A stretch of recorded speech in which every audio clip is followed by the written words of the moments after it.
Paulami, I'll bring her in on this as well. We can't really expect a lengthy media interaction, Paulami. This must be a courtesy meet at the Bharat Mandapam, where he's essentially thanking everyone for the hard work they've put in. You were at that crafts bazaar, where the Prime Minister is expected in just about an hour from now, we're told, at 6 p.m.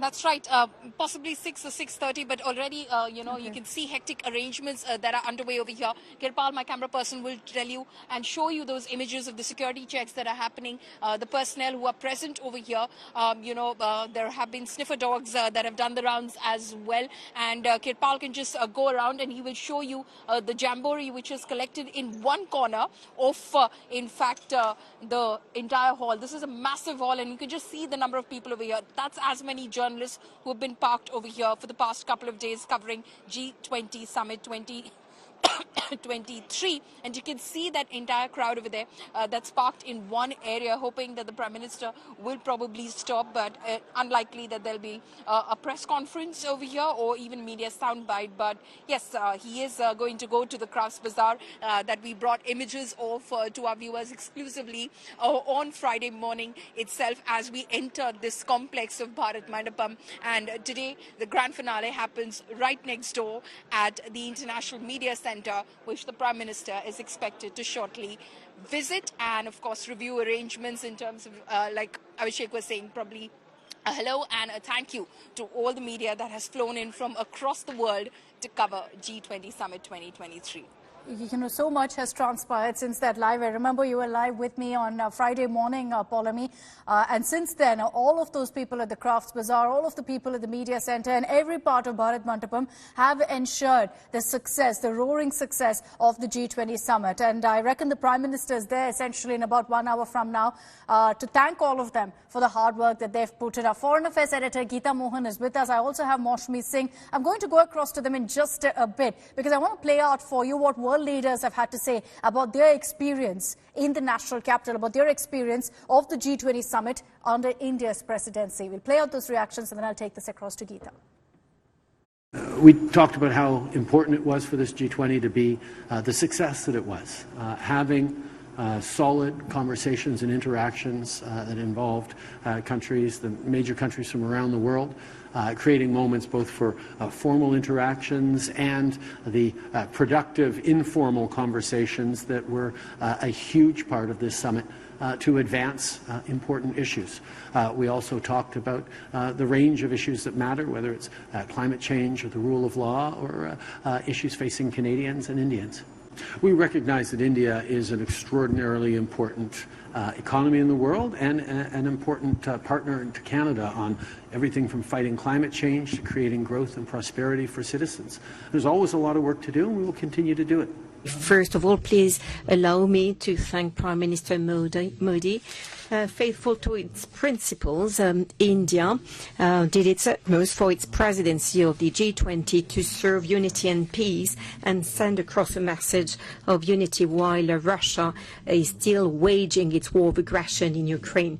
So here I would like to thank Prime Minister Modi and say once again that France stands alongside India. First of all, this G20 confirms once again the isolation of Russia. A vast majority of the G20 members condemn the war in Ukraine and its impacts. And we've been dealing with the economic and food consequences of this war precisely to maintain the unity of the planet.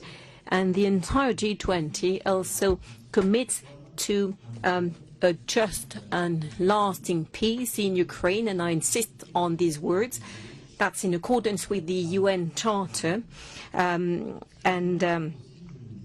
also is a reminder of our support to the principle of territorial integrity. In full compliance with the UN Charter and the international law, the principle of self-determination of peoples came into play.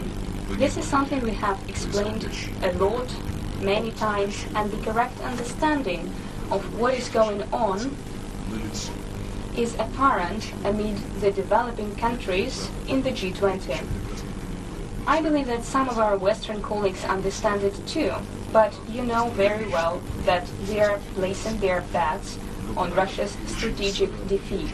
The developing countries will not tolerate being put before the false choice, fighting poverty or investing into climate change. This is a false alternative, and naturally the tasks of social and economic development take precedence. The declaration also stipulates the need to deliver on the promises to transfer technologies to the global south countries, not only exporting commodity materials and then receiving costs from added value. The 18th G20 Leaders Summit had been concluded under the auspices and the leadership of India, and I would like to take this opportunity to thank India for a gracious and a very successful term presidency. I would like to thank His Excellency Prime Minister Modi for the gracious hospitality that was shown to my personal self, my spouse, and my entire Turkish delegation. And I would like to extend my gratitude to all of those involved in the realization of this summit. This year, our theme was One World, One Family, and One Future. Okay, so just a few statements there from world leaders after the G20 summit where they share their experiences, many of them hailing India for how we've led in this particular summit. Geeta Mohan is with us. Geeta, besides the summit itself, several pull-asides, several bilaterals that everyone's talking about. What to you is the biggest highlight of all of these meets? How has it helped largely India's diplomatic relations? The fact that India managed one of the most challenging outcome documents of any G20 ever in itself is the biggest achievement.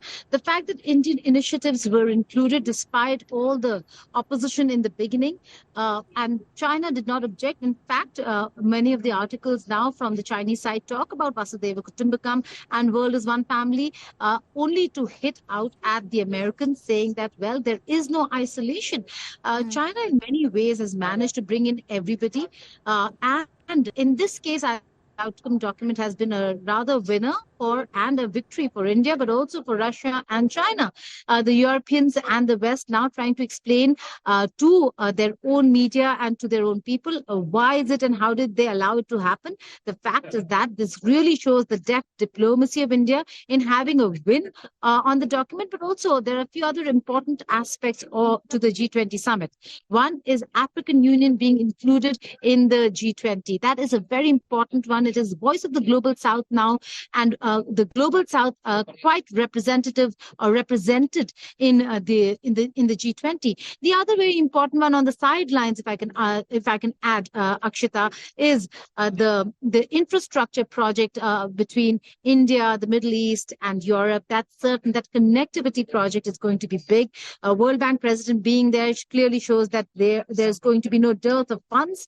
And then we have the guest nations that Prime Minister Modi invited, Bangladesh, Nigeria, you name it, the UAE, they all have been a critical part in terms of strategic partners of India.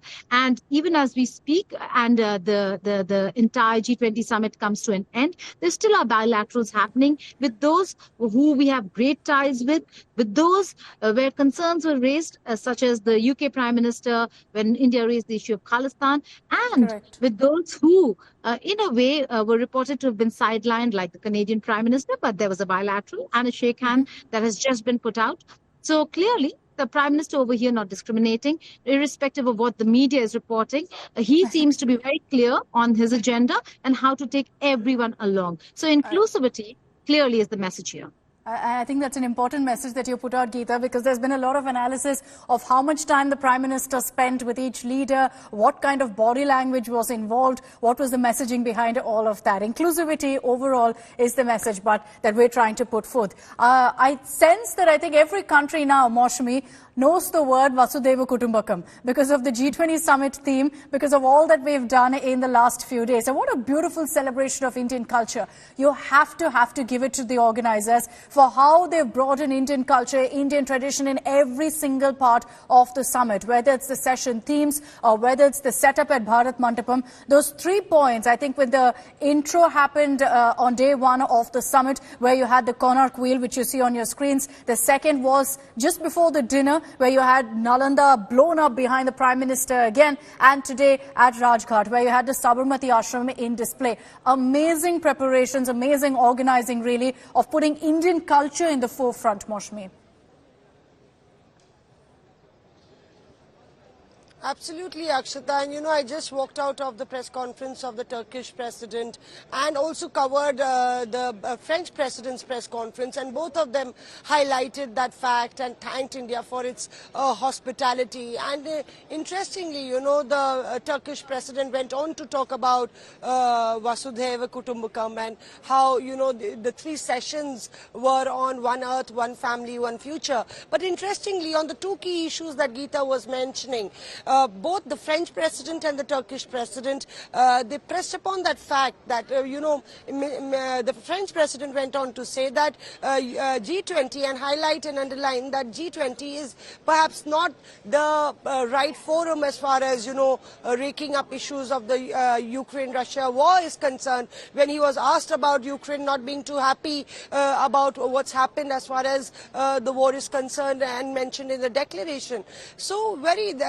And also, the Turkish president said that if Ukraine thinks they're not proud, there's nothing to be proud of in the G20 as far as the war is concerned, but we think there is something to be proud of. And so there is, as Geeta mentioned, a sense that perhaps Ukraine feels let down with what the declaration is as far as the war is concerned, but there is a lot of explaining that the Western countries might have to do back home. And the other important factor, I spoke to the Turkish president, I asked him a question, in fact, on the Middle East corridor, which is one of the big takeaways of this G20 summit, and I asked him whether it could coexist or it was a counterbalance to the One Belt, One Road project. And to that question, he said that perhaps, the Middle East corridor was very much in the asking, and it was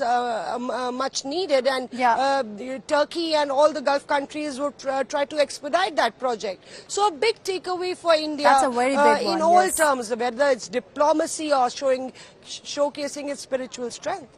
Can I just highlight here, Maushmi, while talking about Indian culture and tradition, that you're doing a beautiful job also of highlighting it in that lovely sari. I've been noticing that every day of the G20 summit, you've been there showing off the lovely Indian saris, which many of our dignitaries also have done, by the way.